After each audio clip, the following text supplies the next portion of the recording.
Since the beginning of the Mighty Oaks Foundation, we've had the opportunity to speak to large groups of active duty military members on the topic of spiritual resiliency.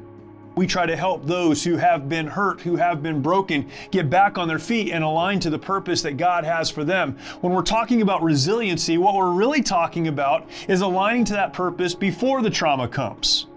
It's an extension of what we've done since day one. Several years ago, we were reached out to by a foreign military, asking us if we could address spiritual resilience to their troops. It turns out that the need for spiritual resilience is not an American need, it's a human need. Having learned how to communicate this message to the warriors among us, we've been asked over the last several years to come to other countries, to go to places where the uniforms look similar but may have a different country flag on the shoulder, and communicate the same message, the spiritual resiliency message, to those who are serving in other nations.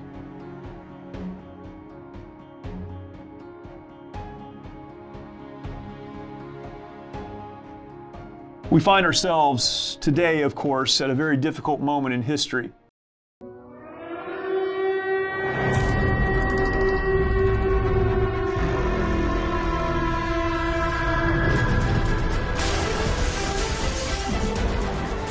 We look at all that's happening in the world, and so many in the world are focused on one relatively small country, the country of Ukraine.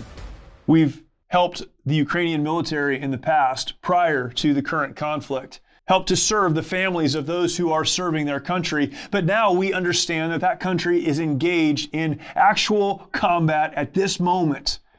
That many citizen soldiers, if you will, those who not too long ago were running businesses and raising their families, have put on the uniform and been handed a weapon so that they can defend their homeland, defend their neighborhoods, and defend their families. Really, the question of their nation's sovereignty is still up in the air. Hey guys, we're in Irpin, and this pile of cars behind us, it just showed that the Russians came through this town. They came through the woods in the neighborhoods.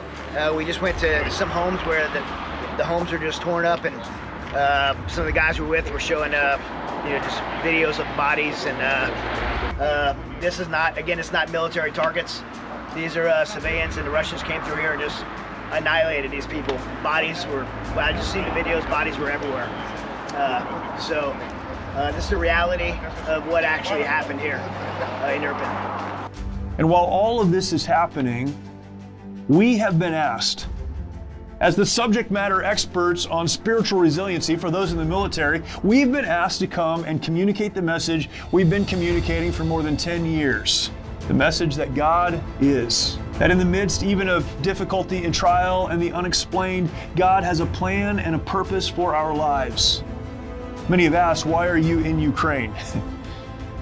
The simple answer is because there are humans, men and women, with spiritual needs that can be addressed through the message that those at the Mighty Oaks Foundation have been addressing for many, many years. We'll continue to do what we do at home, our core programming through our legacy programs and our resiliency events for American military members. We'll continue to go to other nations as they ask us to, but right now we're doing the very best that we can to support those who are in extreme need. We're so grateful for the opportunity that we've had and that we continue to have, and ask that you would join us in prayer as we do the best we can with what God has placed in our hands, the message of truth that we can steward over for the benefit of those in need.